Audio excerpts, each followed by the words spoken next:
Bonjour à toutes et à tous. Merci d'être avec nous ce midi pour cette conférence qui portera sur le Kurdistan irakien et plus précisément sur les milices et les acteurs non étatiques du Kurdistan irakien.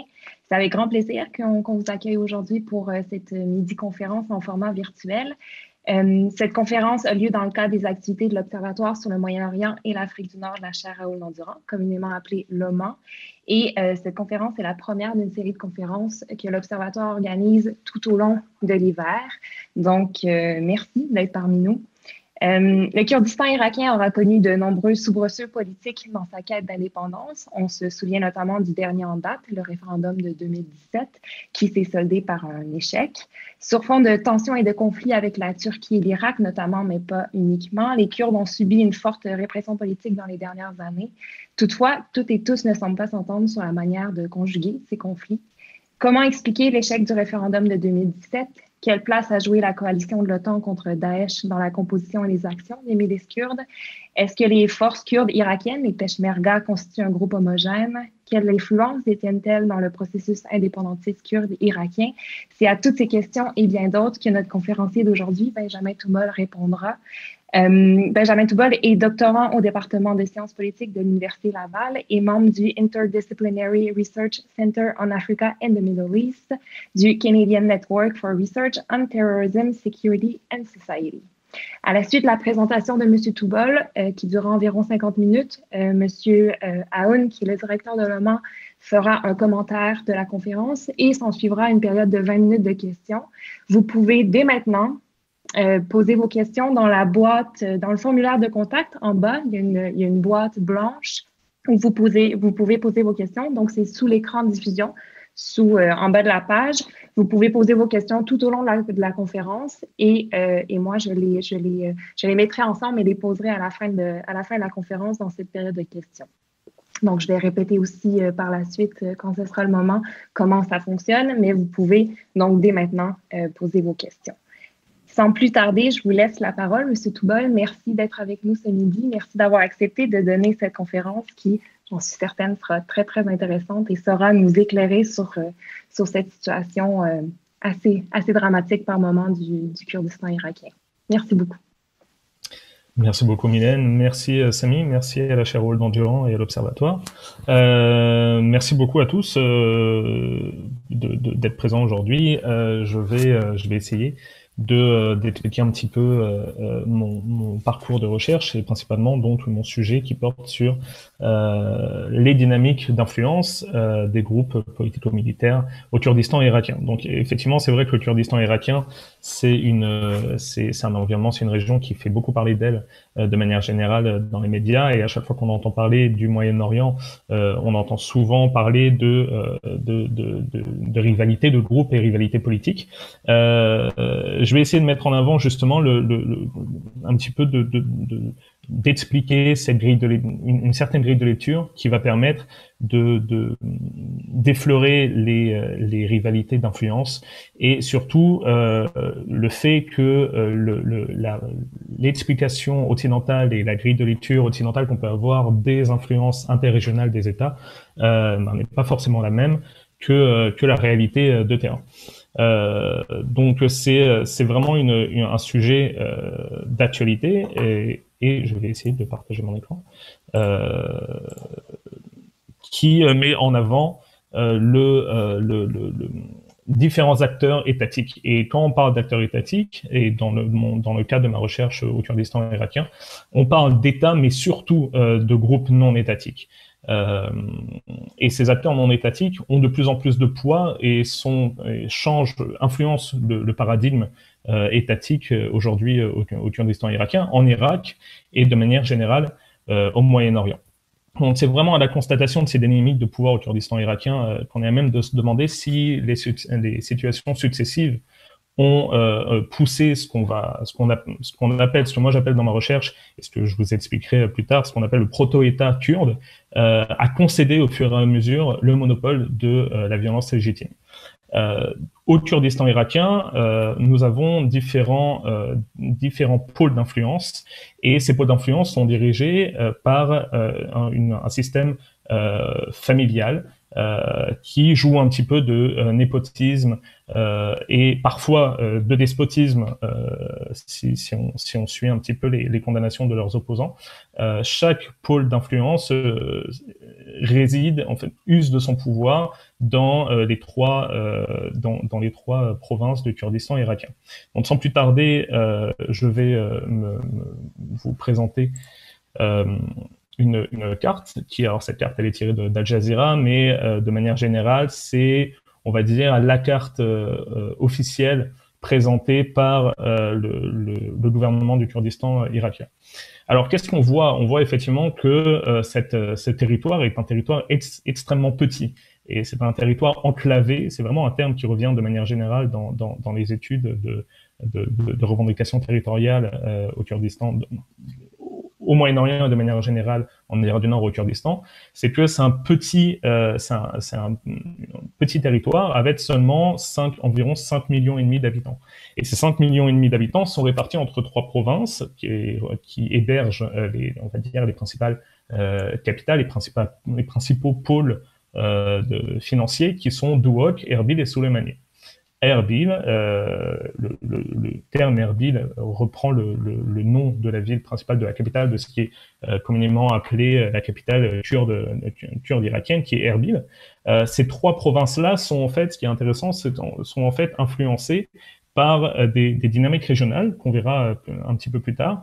Duhok étant évidemment la province frontalière avec la Turquie et la Syrie. Erbil, elle, étant plus proche des dynamiques irakiennes, et Soleimani, influencé par des pôles de gouvernance iranienne.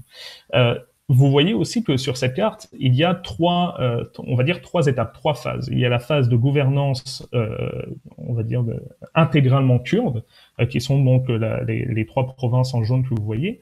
Mais vous voyez aussi les territoires disputés. Ce qu'on appelle les territoires disputés, c'est depuis la chute de Saddam Hussein et a fortiori depuis la chute, on va dire, relative de ce qu'on appelle l'État islamique, l'influence kurde s'est confrontée à une contre-influence irakienne et à une contre-influence iranienne dans ces provinces.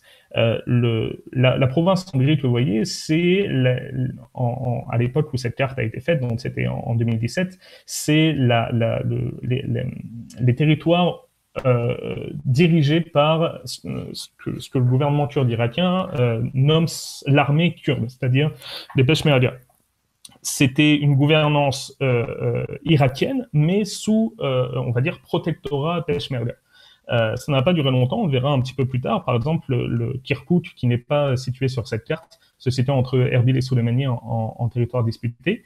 Et Kirkouk a été pendant longtemps un territoire disputé entre les milices pro-iraniennes d'obédience chiite et le pouvoir central de Bagdad et les Peshmerga. Donc tout ça représente un petit peu une poudrière constante, surtout depuis le référendum de 2017, le référendum indépendantiste, qui a vu un large plébiscite kurde pour l'indépendance de la province, donc de la région qui est constituée par ces trois provinces de Duhok, Erbil et Soleimani.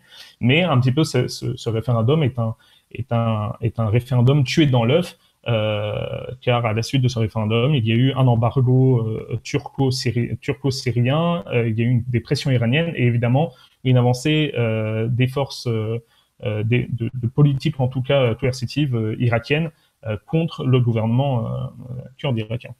De manière générale, je vais mettre en avant durant cette présentation trois notions, en tout cas deux notions et un cadre conceptuel et un cadre analytique. Le cadre conceptuel, c'est l'enjeu qui tourne autour des acteurs armés non étatiques. Alors, qu'est-ce qu'on entend par acteurs armés non étatiques? On le verra un petit peu plus tard, mais finalement, les Peshmerga, ce qu'on appelle les Peshmerga et l'armée kurde irakienne, n'est pas une armée pour un peuple.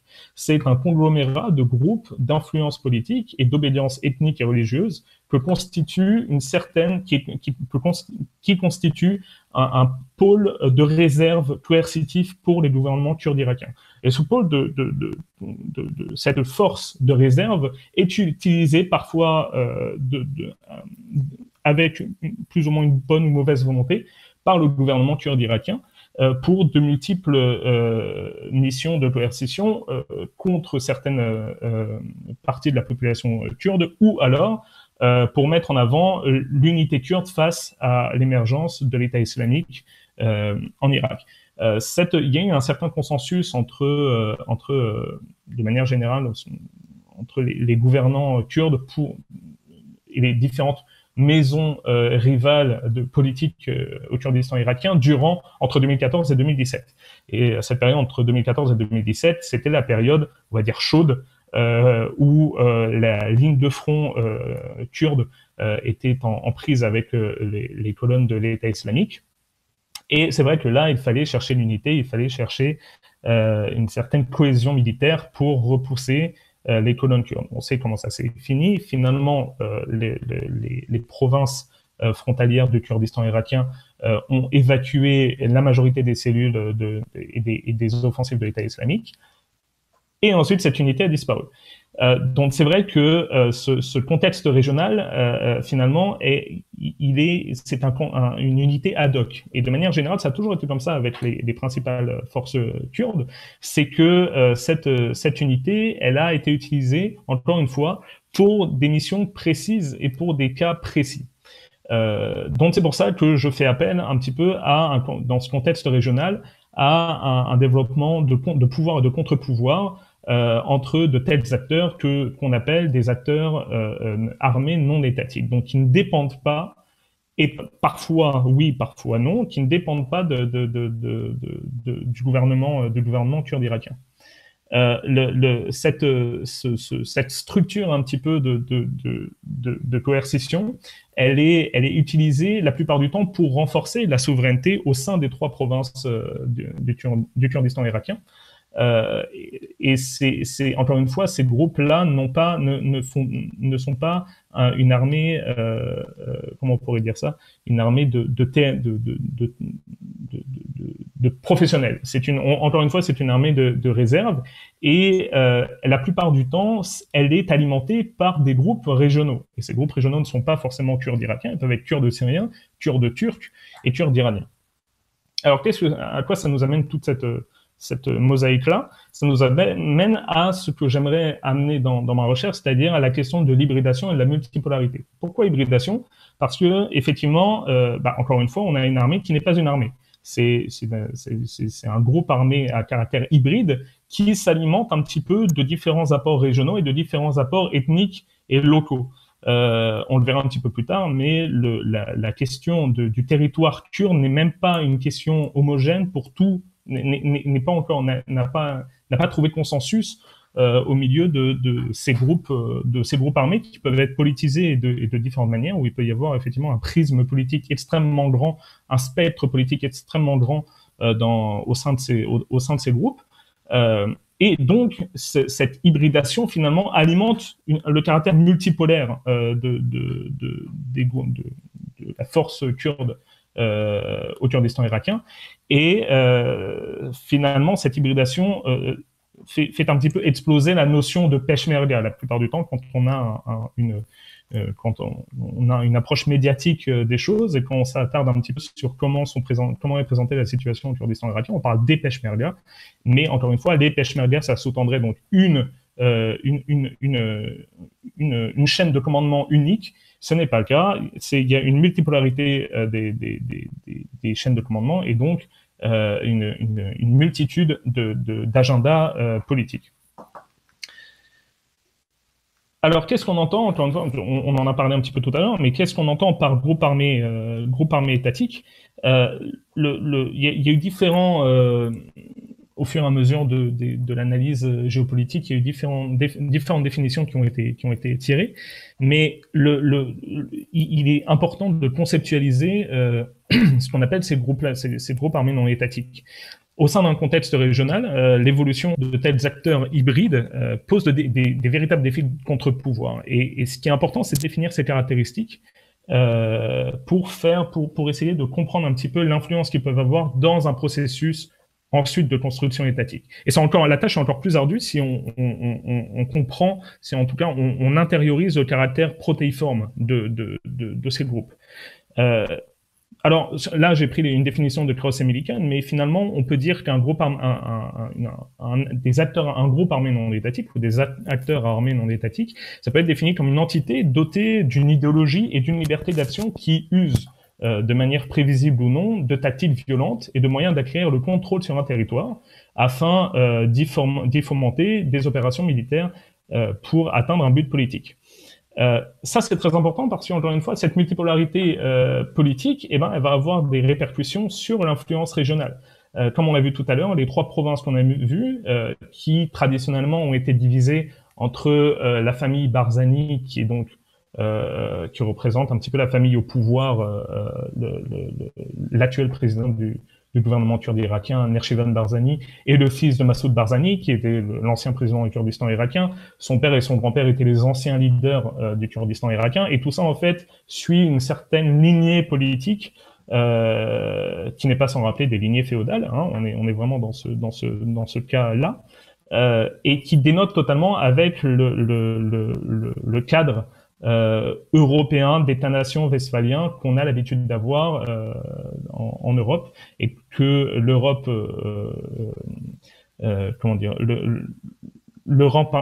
les empires européens ont appliqué à leurs empires coloniaux, c'est-à-dire à leurs entités en Afrique, au Moyen-Orient. Donc finalement, ces groupes armés non étatiques sont organisés, usent de violence pour arriver à des fins politiques et militaires, et surtout sont complètement irrégulières. C'est ça ce qui tranche un petit peu avec une armée de métier, si on s'attardait sur la question des Peshmerga. Les Peshmerga ne sont pas une armée de métier parce que les Peshmerga, en tant qu'unité, comme je disais tout à l'heure, n'existent pas. Ça sort complètement des opérationnalisations armées qu'on peut avoir dans d'autres États. Et c'est ça un petit peu qui brouille les pistes de compréhension des influences des groupes armés, militaires. Alors, rapidement, j'en ai parlé tout à l'heure, mais pour comprendre ce caractère un petit peu disparate et cette mosaïque d'influence, faut revenir, je vais pas m'attarder trop non plus là-dessus sur ce côté historique, mais il faut revenir au traité de Westphalie et aux accords Sykes-Picot. Pourquoi, en tant qu'occidentaux, on a cette difficulté à comprendre cette grille de lecture au Moyen-Orient, et principalement donc au Kurdistan irakien, c'est que les États-nations en Europe se sont construits depuis le XVIIe siècle avec la consécration de l'État-nation établie par le traité de Westphalie. Le traité de Westphalie, c'est un traité de paix qui a défini les frontières pour des États qui étaient censés représenter des nations. Donc finalement, cette question de l'État-nation très européen était une grille de lecture très européenne et très occidentale, qui ne s'appliquait pas au reste, qui n'a pas été, parce que l'évolution politique, parce que l'évolution des influences régionales n'ont pas été les mêmes dans d'autres parties du monde. Et le traité de Westphalie, c'est au centre de l'Europe, ça n'a rien à voir avec les distinctions qu'on peut avoir dans d'autres régions du monde, et surtout au Moyen-Orient. Ce traité de Westphalie, ça a été finalement la base pour établir l'idéologie coloniale des accords Sykes-Picot. Monsieur Sykes et Monsieur Picot étaient 2 diplomates britanniques et français qui ont décidé, au sortir de la Première Guerre mondiale, à la chute dans l'Empire ottoman, de se diviser les ressources régionales et territoriales.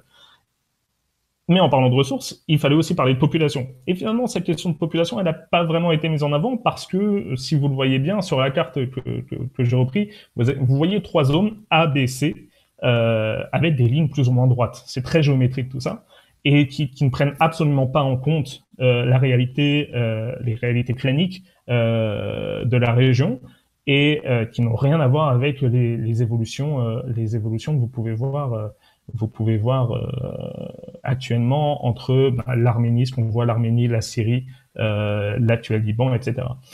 C'est intéressant de voir ça parce que finalement, cette carte, cet accord Sykes-Picot, je fais une petite parenthèse, l'État islamique avait le principal objectif de l'État islamique, c'était de rejeter cette conceptualisation des frontières.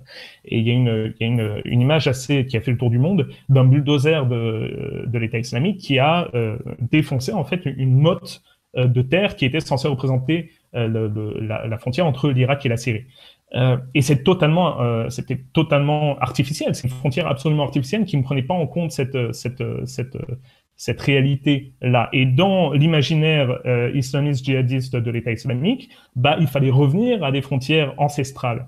Et effectivement, ces frontières ancestrales, quelles qu'elles soient, ça peut être des frontières ancestrales qui, selon les représentations de certaines populations de base, soit de l'État islamique en Irak, soit des Kurdes, soit des populations chiites en Irak, soit des populations sunnites en Irak, tout ça finalement a balancé un coup de pied dans la fourmilière des représentations frontalières, et les victimes les plus flagrantes de cette division-là en Irak sont bien évidemment les Irakiens, mais on a la visibilité des Kurdes qui se disputent cette région.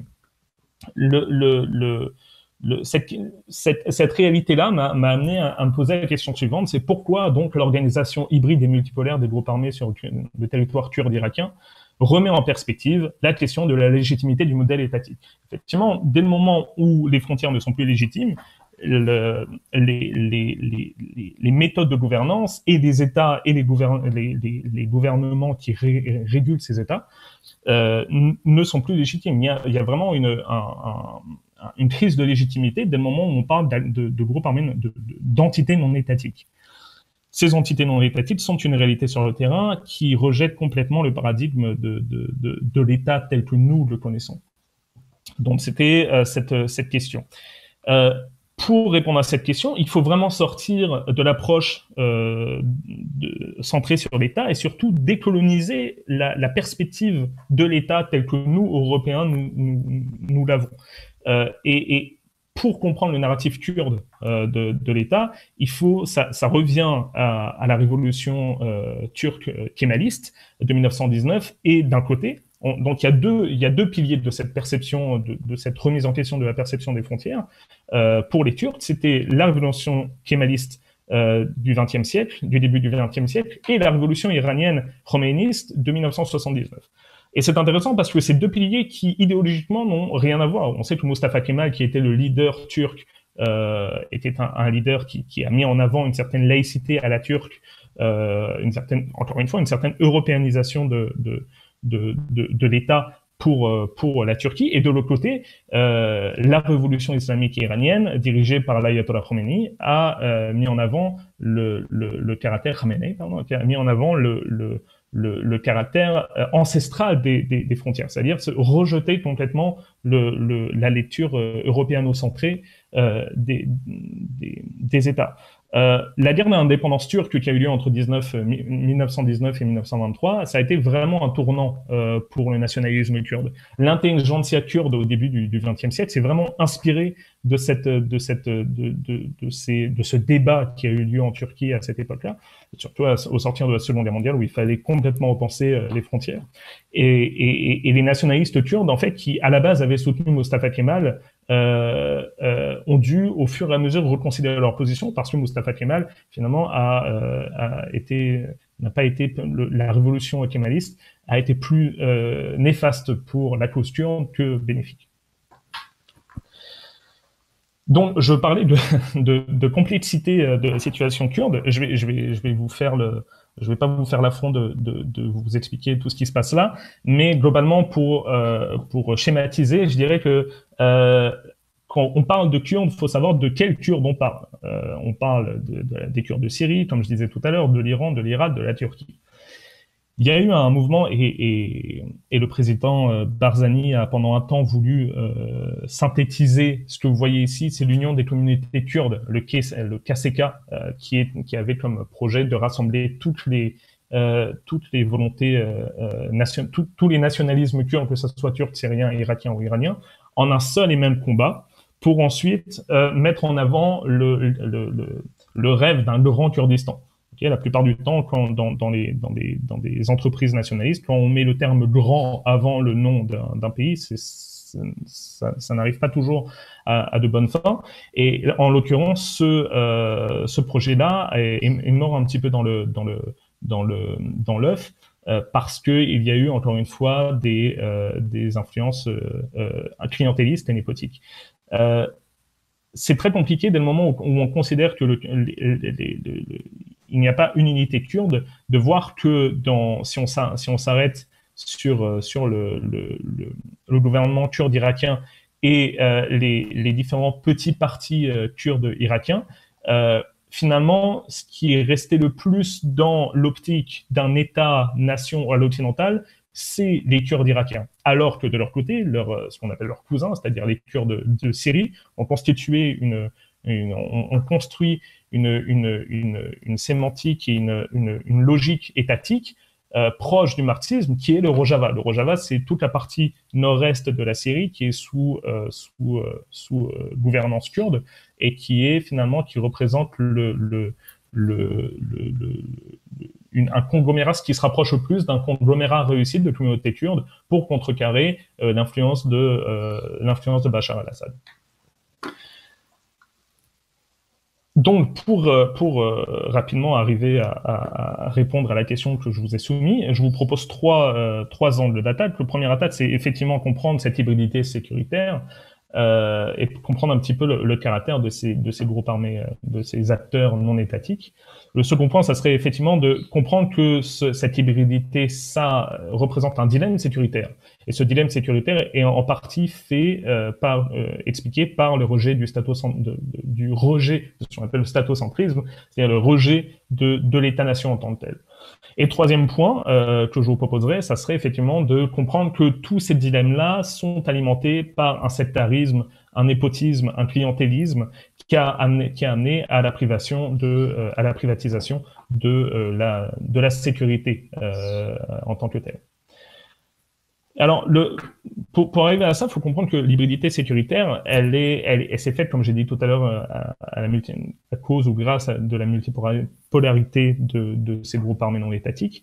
Et ces acteurs, en fait, ces acteurs non étatiques représentent véritablement des États dans l'État.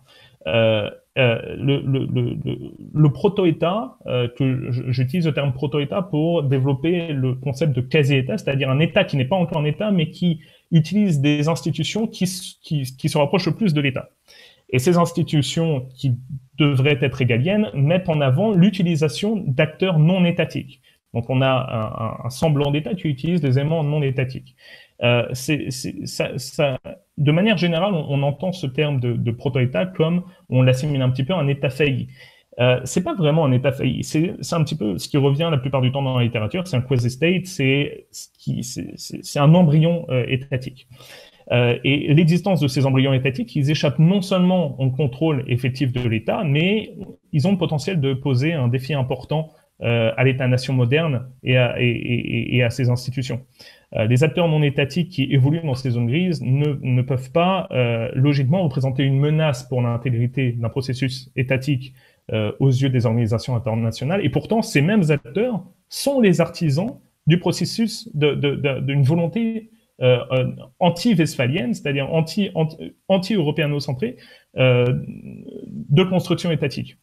Donc, et ces acteurs-là renforcent les définitions identitaires qui légitimisent les autorités régionales. On a véritablement une régionalisation des revendications nationales. Ça crée un petit peu un vide géopolitique, un petit peu un vide conceptuel pour la représentation des paradigmes dominants occidentaux. Et ça appelle vraiment à comprendre une alternative à l'État. Il faut vraiment sortir de la conception weberienne de l'État et comprendre que la réalité de ces entités étatiques-là sont autres qu'un État, un État pour une nation pour un État, une armée pour une nation, etc., etc. Les anciens États coloniaux ont se sont émancipés finalement et de leurs États dits souverains et ont acquis une souveraineté négative et positive. On en reviendra plus tard, mais la plupart d'entre eux n'ont pas de caractéristiques réelles d'un État pour fournir des biens publics à leurs citoyens et se réfèrent à l'influence régionale et locale d'acteurs non étatiques. Les institutions établies, bien qu'elles soient appelées à devenir des institutions nationales, ne sont pas encore, ne représentent pas la population qu'elle tente de représenter, et rejette en fait les fonctions, enfin ne sont absolument pas fonctionnelles dans leur fonctionnement étatique. Donc vraiment, on a des choses qui sont censées, des institutions qui sont censées représenter l'État. Donc par exemple, encore une fois, l'institution militaire, l'institution armée qui est censée être une institution régalienne stable, et dans le cas du Kurdistan irakien, ne l'est pas. Et donc, on voit arriver différents acteurs non étatiques. Et vous en avez l'exemple un petit peu dans cette diapositive. Vous avez le premier, le logo, pour faire l'illustration un petit peu, le logo rouge que vous voyez, c'est le logo des Eravani. Les Eravani, c'est l'équivalent de la gendarmerie kurde. C'est finalement, cette gendarmerie, ça a un petit côté, c'est comment on appelle ça, un mandat antiterroriste, et en même temps, ce qu'on appelle la police militaire au Kurdistan irakien. À côté, vous avez les forces des plaines de Ninive, qui sont une force, on le verra un petit peu plus tard, chrétienne, qui sont censées, qui avaient volonté de représenter et de défendre les communautés chrétiennes face à l'avancée de l'État islamique dans la province de Mossoul. Et à côté, vous avez les HPI, qui sont les forces d'autodéfense yézidis. Donc, ces trois exemples-là sont véritablement les principaux exemples de cette dynamique et de ces contre-dynamiques régionales de souveraineté. Alors, je parlais de quasi-État. Cette quasi-État, finalement, représente une certaine érosion de la souveraineté.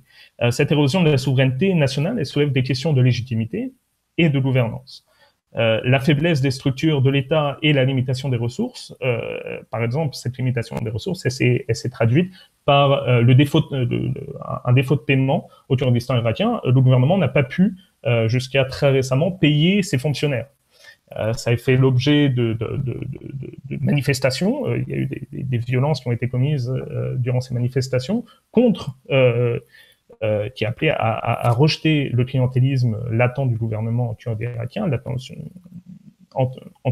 c'est-à-dire préserver ce lien familial entre fonctionnaires et représentants du gouvernement.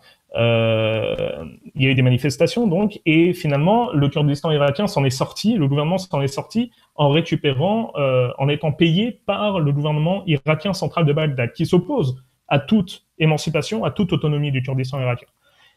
Donc, il y a eu un petit peu un appel d'air. D'un côté, le Kurdistan irakien qui possède ses revendications autonomistes, mais de l'autre côté, qui n'a pas les moyens de payer ses fonctionnaires et donc fait appel à l'État, entre guillemets, grand frère, même si c'est pas vraiment un grand frère, mais va chercher des financements à Bagdad, et Bagdad qui les finance, mais en même temps leur demande en contrepartie de se calmer sur ces velléités-là. Le principe de gouverner dans une époque de transformation régionale, c'est vraiment finalement, faut vraiment se représenter ça comme une tectonique des plaques, où à chaque fois il y a un mouvement entre ce qu'était la situation étatique avant, et quand on parle d'avant, c'était avant l'État islamique, et surtout avant l'intervention américaine en Irak, et ce qu'elle est maintenant. Et cette tectonique des plaques entre le gouvernement central de Bagdad qui cherche à revendiquer son autonomie financière et militaire et cherche un semblant de stabilité, et de l'autre côté, le Kurdistan irakien qui recherche son autonomie, bah, finalement, ça crée des tremblements de terre géopolitiques. Donc, les autorités nationales au Kurdistan irakien continuent de posséder une souveraineté juridique en fonction du droit international, et donc c'est elles qui représentent le pays dans les institutions internationales, mais en même temps, elles ne sont pas en mesure de gouverner l'ensemble du territoire. Et comme je disais tout à l'heure, elles vont faire appel à ces acteurs locaux qui vont les représenter ou pas. Donc ça va créer des clivages et on en revient un petit peu à cette image de tectonique des plaques. Ça veut dire que ça va se séparer, les rôles et les gouvernants vont se séparer, vont aller dans des directions complètement opposées qui vont créer des crises politiques internes. Et ça va créer surtout donc une polarisation, et il va y avoir des centres de pouvoir concurrents qui vont être mis en place pour contrôler différentes parties. Donc on va avoir un territoire qui va avoir plusieurs infrastructures de pouvoir au sein de ce territoire. Et donc c'est pas viable pour une construction étatique.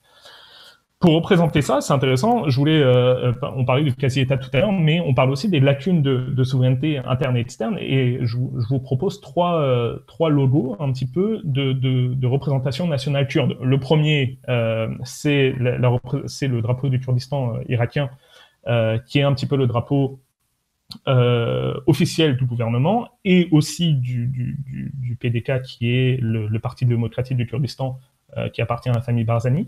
Mais de l'autre côté, on a le logo de ce qui reste du comité régional kurde, qui avait comme ambition de rassembler la totalité des Kurdes pour créer ce mythique Kurdistan, ce grand Kurdistan. Et d'un autre côté, vous avez la politisation du Kurdistan irakien en tant qu'acteur tentant d'être le plus démocratique possible au Kurdistan irakien. Donc vous avez d'un côté le Kurdistan irakien tel qu'un Massoud Barzani le désirait, de l'autre côté, un petit peu sur un scope un petit peu plus régional, l'émancipation, la volonté émancipatrice régionale kurde, et de l'autre, encore une fois, un côté un petit peu plus local de gouvernance kurde au sein dépendant du gouvernement irakien. Ces lacunes en fait de mécanismes de résolution de conflits, ça crée évidemment une instabilité régionale profonde, et surtout ce caractère un petit peu disparate des acteurs de coercition font qu'il y a un mécanisme de sécurité collective qui est complètement désamorcé et donc qui ne fonctionne pas pour pacifier les conflits et les tensions. La région du Kurdistan, elle est loin derrière d'autres parties du monde en termes de développement de mécanismes de conflits régionaux. Ça a été démontré plusieurs fois, et plusieurs fois, la première fois, ça a été le cas Kobané. Okay, Kobané, c'est certes une ville kurde, mais qui a fait appel à un nombre de combattants kurdes irakiens pour défendre des Kurdes syriens. Ces Kurdes syriens étaient la plupart du temps des membres du PKK. Donc le PKK, c'est à la base du YPG, par exemple, le YPG, c'est la mouvance kurde syrienne en Syrie, qui représente le Rojava, donc la région kurde de Syrie, et qui fonctionne par intrusion de membres du PKK, qui sont eux un groupe kurde turc, qui sont considérés comme terroristes par la Turquie. Et donc cet agglomérat de groupes turco-syriens sont complètement à l'opposé idéologique et politique du parti du président Massoud Barzani en Irak. Ça fait beaucoup de conceptions. Il n'y aura aucun problème si je répète plus tard pour des questions. Mais en gros, on a deux pôles idéologiques qui s'affrontent au sein des Kurdes. Et Kobané en a fait les frais. Donc Kobané a été un petit peu la ville martyre kurde en Syrie contre l'État islamique. Et cette ville kurde, en fait, a fait les frais aussi du clivage de gouvernance et idéologique entre, d'un côté, les Peshmerga affiliés au gouvernement de Massoud Barzani au Kurdistan irakien, et ce dernier qui est complètement à l'opposé idéologique du PKK et du YPG, et donc qui n'a pas formé et qui n'a pas fourni au YPG à l'époque de la prise de Kobané les instruments et les hommes nécessaires les hommes et les femmes nécessaires pour la reprise de Kobané. Donc ça, c'est le premier cas de lacune en termes d'homogénéité de résolution des conflits. Le deuxième point, on le verra très rapidement après, c'était la crise humanitaire yézidi au Sinjar. On va revenir juste après. Et le troisième point, c'était la chute de Kirkouk. Donc encore une fois, Kirkouk, c'était ce qu'on appelle un petit peu la petite Jérusalem kurde. C'est un des lieux idéologiques et religieux les plus historiques pour les Kurdes d'Irak. Et ce Kirkouk-là était sous protection peshmerga et kurde pendant un certain moment, et surtout à l'époque où le gouvernement irakien ne pouvait contrer l'avancée de Daesh, de l'État islamique. Et à ce moment-là, tout le côté sécuritaire et les besoins sécuritaires ont été délégués aux Kurdes irakiens. Et le gouvernement irakien s'en est trouvé fort fort ravis de ne pas envoyer en avant les hommes de l'armée irakienne et utiliser à la place ces Peshmerga pour défendre Kirkouk, qui est quand même un des sites un des sites pétroliers les plus importants en Irak du Nord.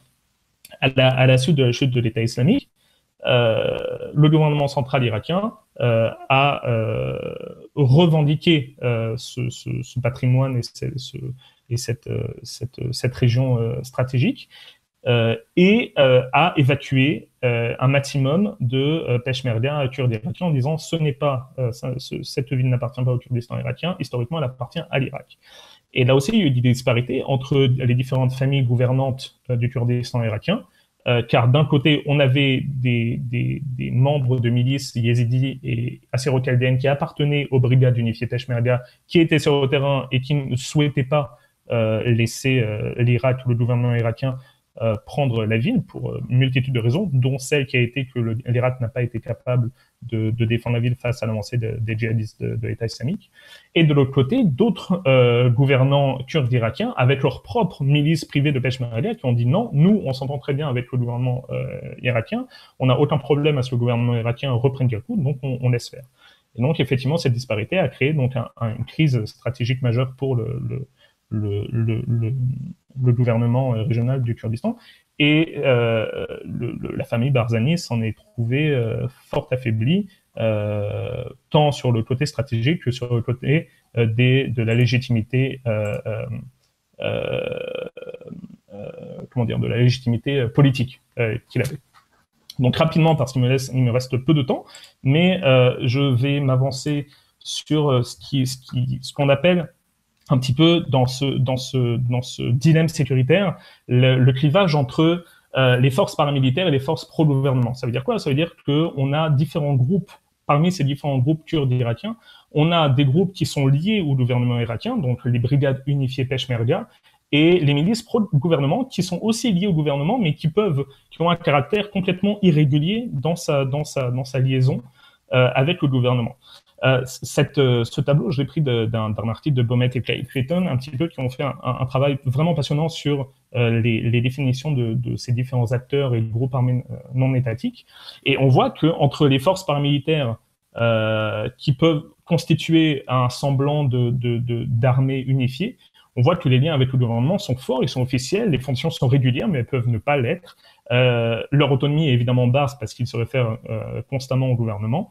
Et donc, effectivement, parmi ces forces militaires, on peut voir les brigades unifiées Peshmerga, dont sont issus les Eravani et les Azaïch, qui sont l'unité antiterroriste d'élite des Eravani. Donc ça, c'est pour les forces paramilitaires. Mais aussi, ce qu'on appelle les milices pro-gouvernement sont des milices que, par définition, qui sont utilisées par le gouvernement kurde irakien, mais dont les liens sont informels et semi-officiels. Et donc, à partir de là, leurs fonctions et leurs mandats qui sont complètement irréguliers font que ces milices-là ont une forte autonomie qui peuvent les pousser à aller à l'encontre de l'utilisation qui devait en être fait initialement par le gouvernement. Donc, on se retrouve avec des clivages idéologiques et politiques, et principalement au sein de certaines brigades où il y a eu des cas des clivages politiques au sein de même brigades où des individus ne revendiquaient pas, ne s'attachaient pas à la même représentation nationale que d'autres individus. Donc, on a eu ce clivage-là, et comme exemple de ces milices, on a le HPE, les Douer Naouchad, qui sont des unités, des brigades très marquées idéologiquement et religieusement, soit d'un côté yézidi et de l'autre assyro-chaldéenne, donc chrétienne. Très rapidement, je pensais avoir plus de temps pour vous expliquer ce tableau, mais très rapidement, c'était pour vous montrer la différence entre les milices pro-gouvernement et les paramilitaires. Les paramilitaires, vous voyez par exemple les Eravani, sont complètement dépendants du KDP, donc qui est le parti du président Massoud Barzani, mais de l'autre côté, on va avoir une utilisation de milices comme le IBS ou le HPS, qui sont des unités qui sont malléables pour le gouvernement kurde irakien. Le cas de Sinjar, c'est un cas malheureusement très court et très facile à expliquer. Le Sinjar est une montagne dans la province de Mossoul, dans la province de Ninive, pardon, où se trouve la ville de Mossoul, et c'était un lieu emblématique où des réfugiés yézidis se sont rassemblés pour fuir les colonnes de l'État islamique. Pour protéger ces réfugiés-là yézidis, s'est constitué le IBS, qui est un groupe qui est relié au groupe marxiste militaire du YPG syrien, mais aussi du PKK, qui sont complètement à l'opposé idéologiquement du Kurdistan irakien. Et qu'est-ce que ça veut dire ça? Ça veut dire qu'il y a eu des clashs entre les Peshmerga du gouvernement de Massoud Barzani et ces milices-là pour protéger la région. Encore une fois, les Peshmerga de Barzani ne sont absolument pas venus, ou en tout cas très très tard, venus à la rescousse un petit peu de ces réfugiés-là. Il y a eu des crimes de guerre qui ont été faits par l'État islamique, et il est revenu au groupe IPS et d'autodéfense yézidite de se défendre eux-mêmes. Et donc, il y a un gros contexte clivant entre ces groupes pro-yézidis, en tout cas d'autodéfense yézidi, qui reprochent à Massoud Barzani et au Kurdistan irakien, aux Peshmerga unifiés, de ne pas les avoir trahis, finalement, de ne pas les avoir protégés. Et donc, toute cette situation contribue à ce clivage-là. Et à cette multipolarité des groupes. Rapidement, encore une fois, le caractère, le dilemme sécuritaire, il repose aussi sur des opérationnalisations parallèles de construction étatique. Ici, on a les forces des plaines de Ninive, qui sont, donc, comme je disais, un groupe chrétien assyro-chaldéen, qui revendiquent, eux, un narratif national complètement différent du narratif national kurde-irakien. Le narratif national kurde-irakien, comme on l'a vu, c'est les trois provinces, Duhok, Erbil et Souleymania, et puis finalement, c'est tout. Là, on a un narratif qui est empreint de mythologie, de religion, qui représente un petit peu, qui désigne le triangle, ce qu'on appelle le triangle assyro-chaldéen, qui est un triangle entre Mossoul et une partie du Kurdistan irakien. Et cette représentation, elle est poussée par le conseil militaire assyriaque, qui est basé en Syrie, mais qui contrôle le NPU, qui lui-même est contrôlé par une partie de Massoud Barzani. Qu'est-ce que ça veut dire? Ça veut dire qu'on a deux entités politiques qui contrôlent un même groupe militaire. Et ce même groupe militaire, en fonction de leur agenda politique, va se ranger soit d'un côté, soit de l'autre. Mais de manière générale, effectivement, toute la frontière irako-syrienne est aujourd'hui contrôlé par, d'un côté, le YPG kurde syrien, avec ses milices yézidis qui ont leur propre narratif national, et les milices assyro-chaldéennes. Je parlais des milices yézidis, c'est exactement le cas pour elles. On a le conseil yézidi de Sinjar, qui, en réponse en fait à la trahison kurde irakienne, qui a été de ne pas protéger les réfugiés yézidis en 2014, en fait, revendique un territoire. Et pour revendiquer ce territoire, il a eu à sa disposition le HPE, mais le HPE, c'est le leader du HPE, Haïdar Checho, a été fait prisonnier par le gouvernement kurde irakien, et en gros, s'est fait faire comprendre que soit il travaillait et il mettait sa milice HPE au service du gouvernement kurde irakien, soit il était considéré comme un hors-la-loi. Donc, ce qui s'est passé, c'est que donc, les HPE ont été siphonnés, je dirais, par le gouvernement kurde irakien pour constituer les brigades fédérées Peshmerga. Mais encore une fois, ces brigades fédérées Peshmerga ont en leur sein des clivages, des forts clivages idéologiques et religieux. Tout ça m'amène à parler très rapidement du sectarisme et de la privatisation de la sécurité. Ce sectarisme-là, on en a un petit peu déjà parlé, j'ai un peu débordé là-dessus. C'est des brigades idéologisées complètement à l'opposé de ce qui était censé composer une armée kurde irakienne. C'est finalement des éléments pris je dirais à gauche et à droite, c'est-à-dire d'un côté les Assyro-Chaldéens, d'un autre côté les Yézidis, d'un autre côté les Peshmerga affiliés à tel ou tel parti politique, qui vont constituer ce qu'on appellerait l'armée kurde. Mais cette armée kurde est complètement sous l'emprise d'un népotisme et d'un clientélisme comme je disais tout à l'heure, en fonction des différents partis politiques. Donc on a des conflits asymétriques qui vont se créer et surtout une mobilisation politique complètement, encore une fois, complètement à l'encontre de ce qui était censé constituer un acteur renforçant une gouvernance unique de la part du gouvernement kurde irakien.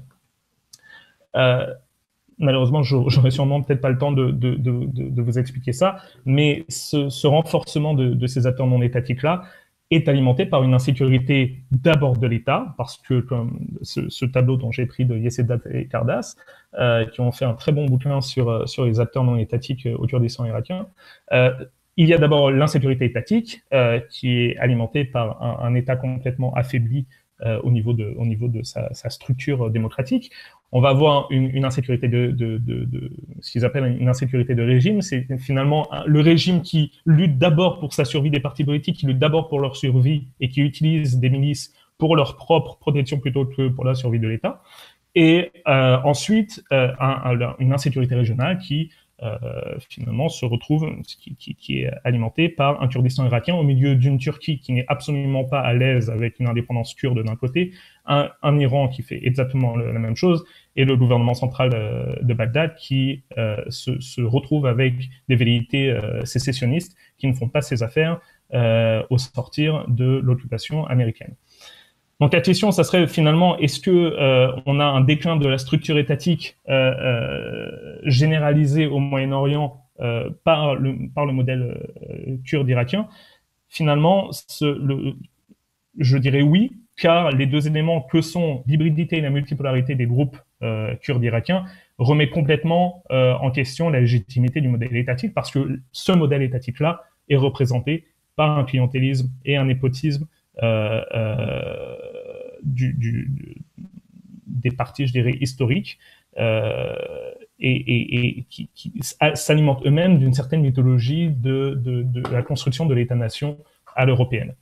Donc, pour finir, je dirais que pour comprendre un petit peu ce paradigme-là, il faut vraiment s'attarder sur les questions post-coloniales de perception étatique au Moyen-Orient, au Kurdistan irakien. Et pour ça, c'est vraiment très intéressant de s'attarder sur la question du régionalisme au Moyen-Orient. Cette question de régionalisme, finalement, c'est comprendre, c'est avoir un scope, je dirais, de compréhension régionale plutôt que locale et étatique. Et pourquoi c'est plus intéressant d'avoir ça? Parce que c'est clairement plus pertinent, étant donné qu'on est face à des acteurs qui font fi des divisions, des frontières et des divisions entre États pour plutôt essayer d'homogénéiser leurs revendications nationales et idéologiques entre elles.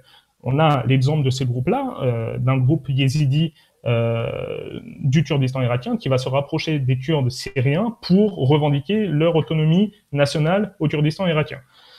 Tout ça, ça va être une triangulation assez impressionnante et assez intéressante pour comprendre ça.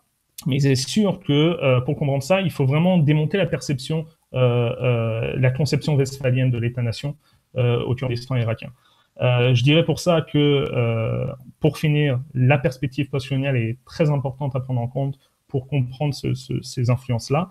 Et je dirais que de manière générale, ces conflits asymétriques sont finalement que l'expression de ce malaise, de ce malaise de perception étatique où les Kurdes se sont retrouvés entre d'un côté une conception complètement européano-centrée de l'État et d'un autre côté un clivage néocolonial, clanique et népotique de la conception de l'État. J'espère que j'ai été assez clair. Si je ne l'ai pas été, je suis là pour répondre. Merci beaucoup. Merci beaucoup, M. Toubol. Merci pour cette vue d'ensemble de la situation. Puis on pourra peut-être poursuivre en effet avec la période de questions. Mais merci beaucoup pour cette présentation enrichissante. Avant de poursuivre justement avec la période de questions, j'inviterai M. Sami Aoun, qui est directeur de l'Observatoire sur le Moyen-Orient et l'Afrique du Nord de l'Oman, à présenter un bref commentaire sur ces enjeux, sur la situation au Kurdistan irakien et sur la présentation de M. Toubol. Merci bien, Mylène.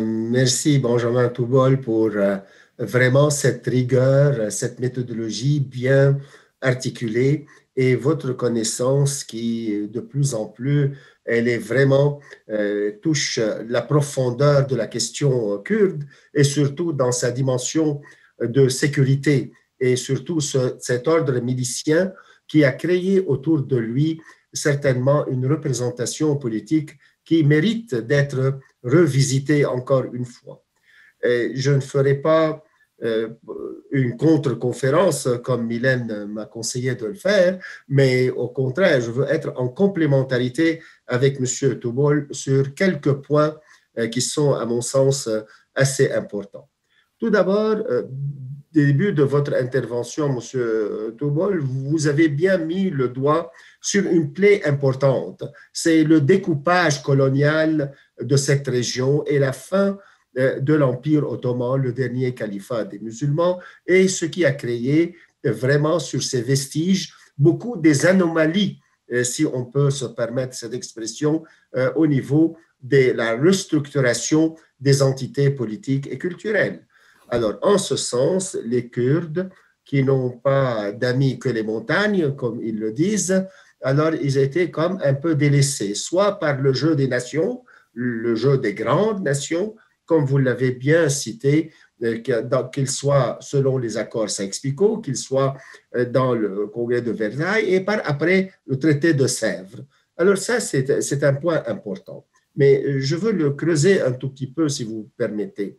À vrai dire, est-ce que l'échec de l'État, ou ce que vous avez appelé bien le quasi-État, ou l'échec de l'État-nation, est justement à cause des frontières arbitraires dans cette région, ou aussi à cause d'une gouvernance qui a mal été engagée dans la région?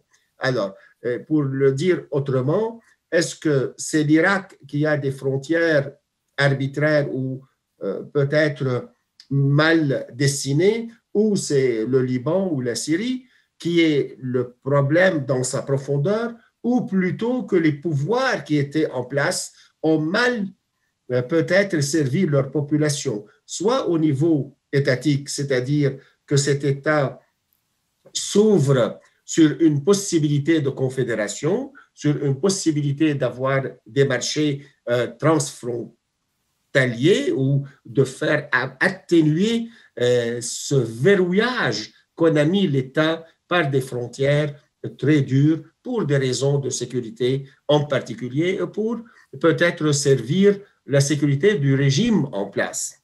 C'est un point. Et c'est un point que les approches généralement de ceux qui traitent cette région et cette période ne sont pas d'accord nécessairement de suivre la propagande bien connue chez les pan-arabistes ou les pan-islamistes, comme vous l'avez dit chez Daesh, mais Daesh n'a pas été si original. Déjà, Saddam Hussein, avant Daesh, a occupé le Koweït et il a essayé d'envahir et de gommer ces frontières qu'il a considérées toujours en tant que panarabiste, lui et autres, que ce sont des frontières artificielles imposées par l'Occident et par le colonialisme, comme vous l'avez très bien dit. Alors voilà une question qui est assez importante. Deuxième point, et qui est en relation un peu avec la performance des pouvoirs, par exemple, les Kurdes n'ont pas eu leur propre droit culturel et de quoi s'émanciper et de rayonner en tant que tel. Peut-être une tentative sans être aveuglé par le bilan peut-être sanguinaire et despotique de Saddam Hussein, mais il y a un point qui est un crédit pour lui, c'est qu'il est le premier à donner une certaine autonomie aux Kurdes et qui a permis à eux d'avoir des droits. Entre autres, il a mis peut-être la première pierre pour une relation fédérative. Et sur ce point, on se comprend, il n'a pas continué et peut-être eux aussi, ils ont mal agi à quelques points, ils ont pris des options quand même assez tragiques et ils n'ont pas bien répondu à ce défi. La responsabilité peut être partagée. Mais pour dire un peu et finir ce point, vraiment, il faut regarder non pas nécessairement et simplement et premièrement le découpage artificiel, parce que c'est le propre et le lot de à peu près 85% des pays et des entités politiques dans le monde. Ça, c'est un. Deux, qui est important de ce que vous avez bien fait et vous l'avez bien éclairé, la question de l'armée. Alors oui, les Kurdes, c'est un quasi-État et c'est une armée milicienne ou c'est une milice militaire, mais c'est le propre aussi d'un grand échec flagrant dans l'espace arabe au moins. On voit par exemple en Libye, Kadhafi a formé une armée qui est presque une façade pour son propre pouvoir. Même Saddam Hussein lui-même avait déjà une garde républicaine, milicienne, prétorienne, plus forte que l'armée nationale irakienne. Et le cas de la Syrie est un peu plus difficile à cerner, mais on le voit de plus en plus. Il y a une emprise d'une communauté minoritaire, les Alaouites, sur la destinée de cette armée en quelque sorte. Pas totalement, mais je dirais substantiellement. Alors, c'est un point aussi à remarquer. Donc, comment ils peuvent faire une armée quand ils ne sont pas un État? Et ça, c'est un point que j'aime bien que vous le dites et vous le mettez en relief encore plus. L'autre point qui est intéressant, j'ai remarqué que vous avez signalé un peu le PKK, et ça c'est important pour ce que vous dites, mais il y a aussi cette question de PKK dans les montagnes de Kandil. Parce que chaque fois, il y a soit un compromis, soit une bataille, on les voit là-dedans, et je crois qu'ils sont dans le point de mire, surtout pour la Turquie et les Iraniens. Et ça, c'est le grand défi des Kurdes. Parce que si on leur donne un État, pratiquement, ça va être au détriment des entités étatiques dans l'entourage. Alors, c'est en ce sens qu'ils sont coincés dans une géopolitique quand même délicate et qui n'est pas en leur bénéfice ou leurs intérêts. Ici, je me permets encore quelque chose qui est intéressant, vous l'avez signalé, la question de Daesh. Alors, les Kurdes ont été mandatés, qu'ils soient en Syrie, qu'ils soient en Irak, pour combattre l'État islamique. Et en ce sens, ils se positionnent en alliés des États-Unis. Mais ce que vous avez dit maintenant, qu'il y a des querelles à l'intérieur, que ce n'est pas bien organisé, qu'il y a des chicanes, des disputes, des confrontations, est-ce que vous croyez que les Kurdes vont perdre cette confiance des stratèges américains pour être un allié fiable dans la guerre contre le terrorisme? Ça, c'est une question que je vous la pose. J'aime bien avoir vos lumières sur ce point. Aussi sur la question du Kurdistan. Vous avez signalé, et ça c'est intéressant, et d'ailleurs vous m'avez appris des points, je ne le savais pas, sur quelques aspects des Chaldo-Assyriens ou les Assyriens chaldéens, pratiquement que cette vallée de Ninève, où il y avait à peu près 700 villages ou communautés chrétiennes, aujourd'hui, c'est quoi leur sort? Surtout, je vous le dis, parce que le pape François vient dans cette région et il visite Erbil, ce qui est une grande reconnaissance des souffrances des Kurdes, mais aussi de ce déclin des chrétiens et peut-être leur avenir qui est presque similaire aux Yazidis en quelque sorte, parce qu'ils sont presque dans un étouffement et peut-être on n'est pas sûr qu'ils pourraient rentrer. Alors, vous savez que dans la mémoire collective, j'ai aimé le terme narratif, que dans la mémoire collective aussi, eux étaient victimes des Kurdes, soit durant l'Empire ottoman, soit même après l'indépendance ou autour de la Deuxième Guerre mondiale. Alors, ici, j'aime bien avoir un éclairage, comment les Kurdes traitent leur propre minorité. Et ça, c'est important pour voir s'ils sont en avance ou sur la question de la démocratie ou de la démocratisation de leurs institutions. Et je vous dirais que moi, j'étais plus optimiste comment les Kurdes s'organisent au niveau institutionnel que j'étais moins avec d'autres situations au Moyen-Orient. Mais ce que vous dites et ce qu'on voit aussi, est-ce que vous croyez que les Kurdes aujourd'hui vont se soulever et on aura une insoumission qu'on pourrait peut-être la rendre dans cette catégorie des printemps arabes? Est-ce qu'il y aurait quelque chose, une révolte, une révolution, manifestation contre cette hégémonie des deux partis et vu leur manque de performance, et vous avez employé le terme népotisme et aussi la question de corruption, et aussi que les Kurdes ne reçoivent pas leur salaire depuis quelques mois.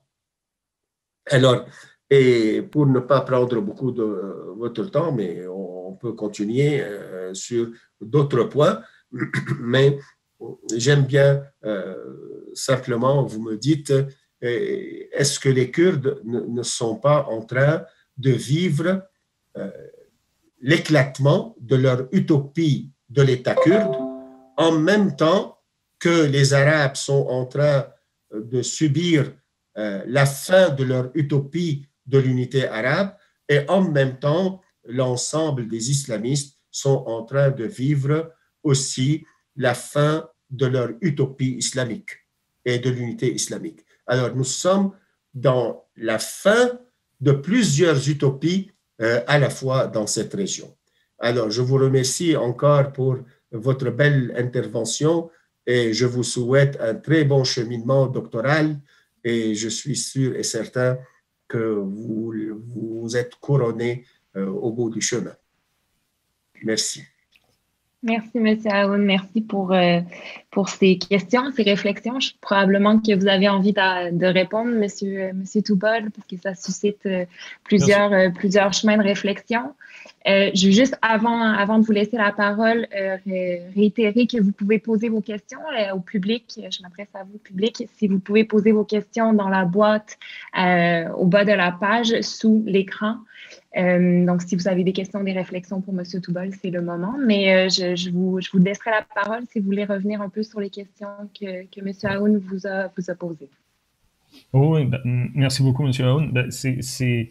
Tout ça, c'est des questions qui alimentent le pourquoi de ma recherche et pourquoi j'ai décidé de m'attarder dessus. Pour répondre un petit peu aux trois premières questions, je dirais que la première question, c'est on donne aux Kurdes, mais on donne à quels Kurdes? Vous avez mis en avant la présence du PKK dans les montagnes de Kandil. Donc, pour situer, les montagnes de Kandil, c'est un mont, c'est une formation rocheuse au nord du Kurdistan irakien qui est à la frontière, un petit peu qui fait la frontière avec la Turquie.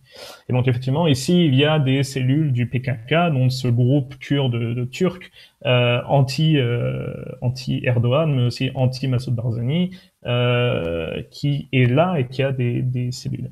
La question, c'est de savoir, si on donne aux Kurdes irakiens, on oublie les Kurdes turcs. Si on donne aux Kurdes syriens, on oublie en partie les Kurdes irakiens. C'est véritablement un jeu de pouvoir qui est fait au niveau régional, et je dirais qu'à ce niveau-là, c'est un petit peu on est un petit peu sur une paix blanche entre toutes les parties. Je pense qu'effectivement, la question de l'autodétermination kurde ne se fera que dès le moment où les Kurdes sauront qui ils sont. C'est-à-dire, ce n'est pas du tout à moi évidemment de dire aux Kurdes qui ils sont. Et de manière générale, on voit que dans les différents discours, il y a différents narratifs, comme je le disais tout à l'heure, comme vous l'avez très bien rappelé, il y a différents narratifs et il y a différentes représentations. Je pense que c'est aussi aux chercheurs de manière générale et aux chercheurs que forment qui sont formés dans les universités du Kurdistan irakien de constituer leur roman national.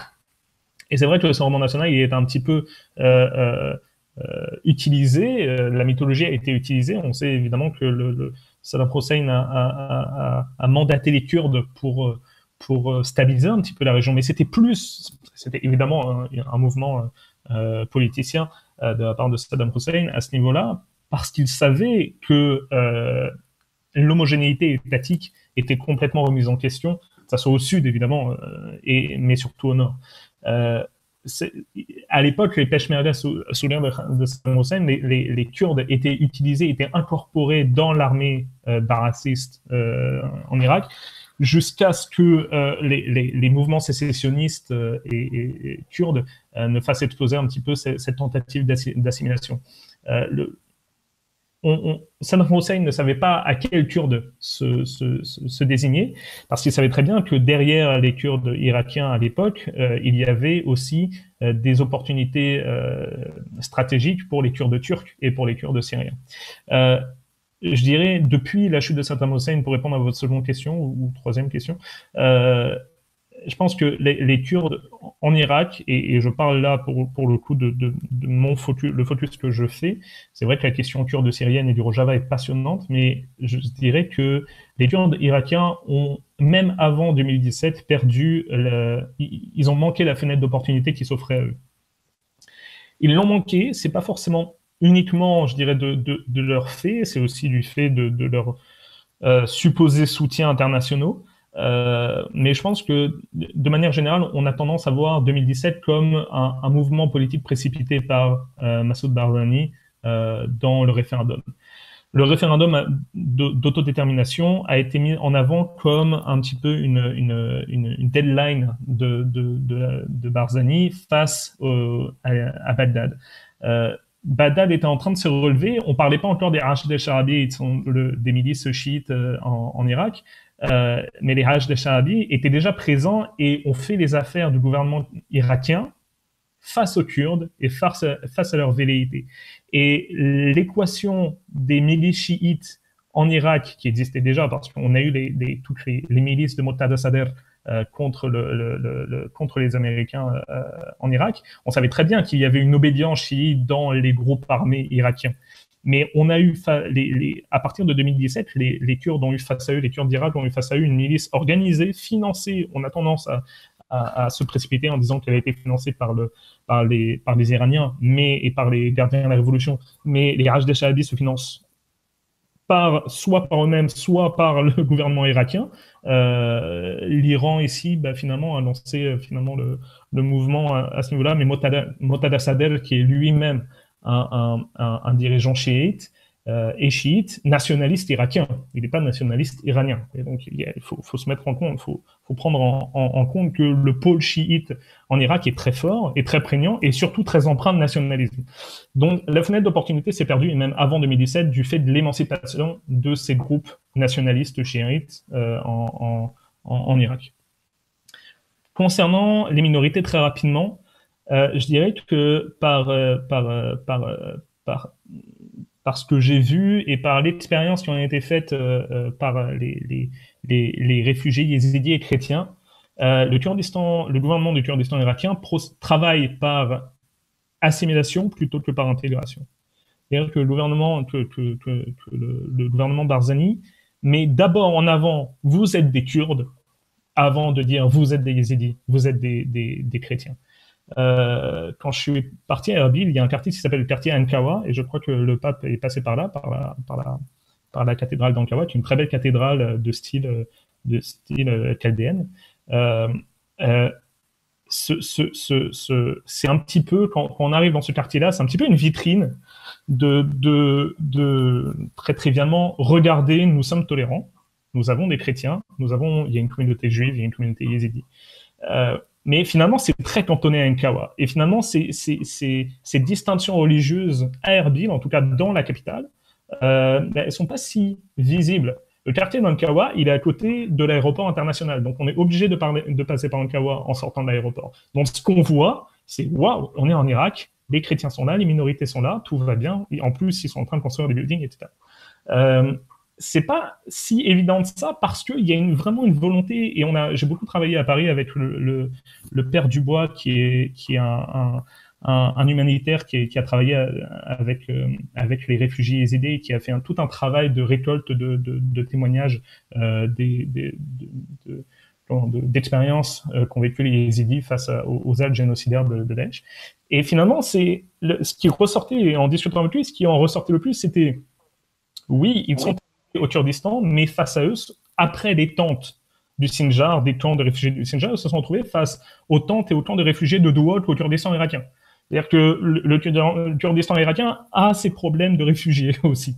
Et ils ne savent pas trop quoi en faire. C'est-à-dire on les met à Duhok, c'est-à-dire on les met au plus loin des pôles de la cathédrale, capitale kurde.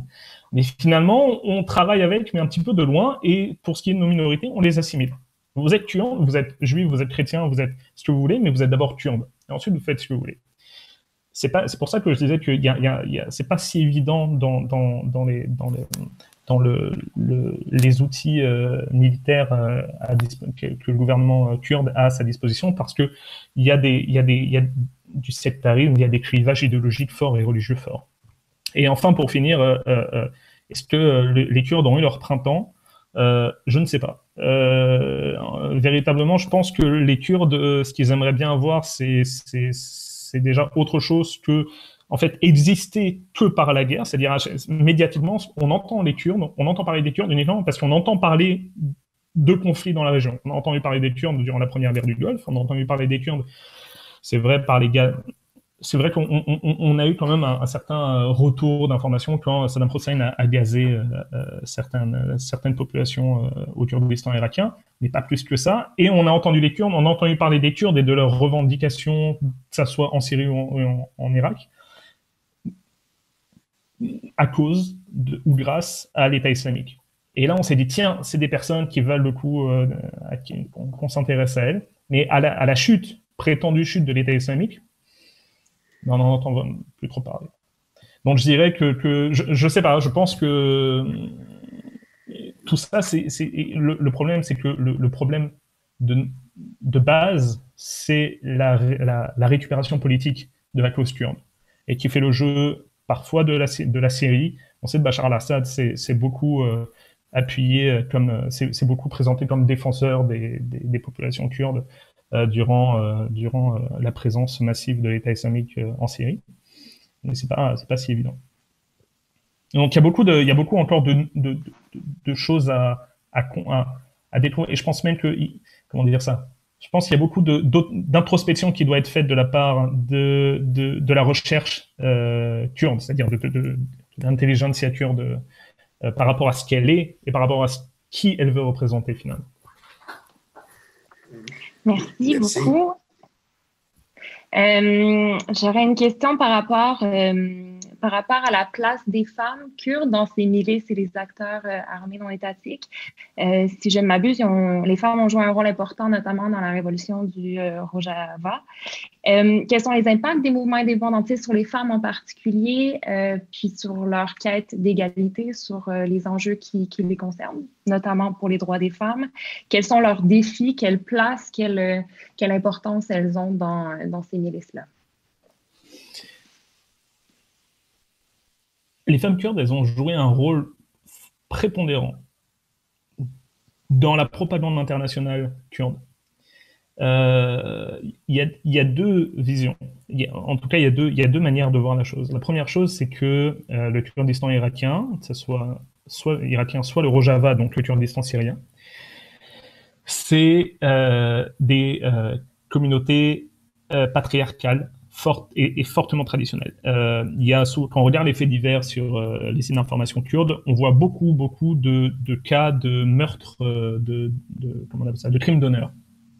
De crimes d'honneur sur des femmes qui ont eu des relations extra-conjugales ou qui n'étaient pas mariées, qui n'ont pas suivi la décision de leurs parents à ce niveau-là. Il y a ce côté-là, encore très conservateur, et qui constitue la tradition kurde à ce niveau-là. L'autre côté, c'est la photo de la femme armée de sa Kalachnikov avec son bandeau autour de la taille, j'ai oublié, j'avais le nom de ce bandeau-là, mais qui représente finalement, qui est censé représenter l'égalité entre hommes et femmes, et on le voit surtout avec le PKK et avec les Peshmerga du Rojava. On a cette image-là de la femme qui va combattre l'oppression obscurantiste, misogyne de l'État islamique et de l'armée syrienne et de l'armée irakienne.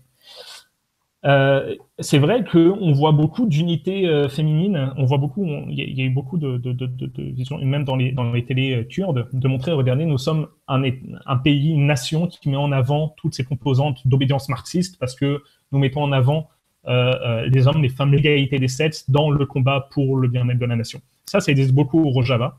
un petit peu moins parce que je vois mal Massoud Barzani se revendiquer du marxisme, mais c'est utilisé par, c'est un stratagème politique connu, qui existe, mais de ce que j'ai vu en parlant avec des universitaires et même avec des journalistes de Kurdistan 24, qui est un petit peu l'équivalent de Radio-Canada ou de France 24 local, c'est pas si évident sur le terrain. Sur le terrain, c'est très masculin.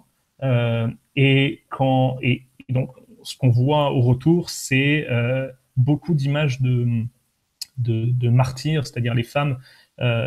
L'image de la femme martyre contre l'oppression de l'État islamique, elle est placardée partout. Et ça fait partie de cette culture du sacrifice pour le bien-être de la nation existe au Kurdistan.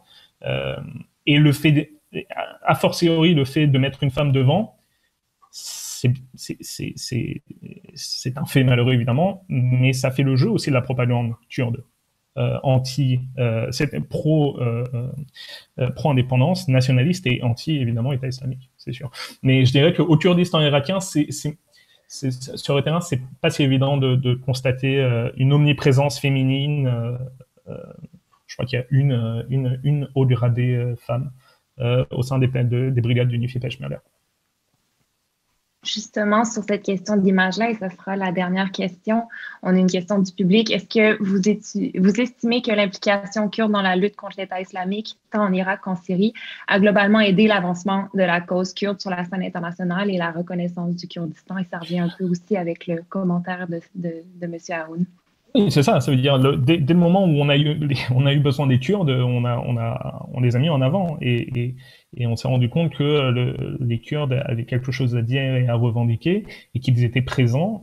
Et évidemment, alors c'est un peu paradoxal, mais la campagne de reprise des territoires contre l'État islamique a beaucoup joué sur la visibilité qu'avaient les Kurdes. Mais c'était pas vraiment une visibilité des Kurdes, c'était surtout une visibilité des différents partis politiques au pouvoir, des familles, je dirais, régnantes, soit de la famille Barzani d'un côté, soit de la famille Talabani, donc ce sont les deux principales familles locales. Et je dirais, et ce que j'ai oublié de préciser, mais je trouve que c'est important, dans les années 90, en 1994, il y a eu une guerre civile au Kurdistan irakien, c'est très important de signaler. Il y a une guerre civile entre milices pro-Barzani et milices pro-Talabani. Il y a eu des centaines de milliers de morts.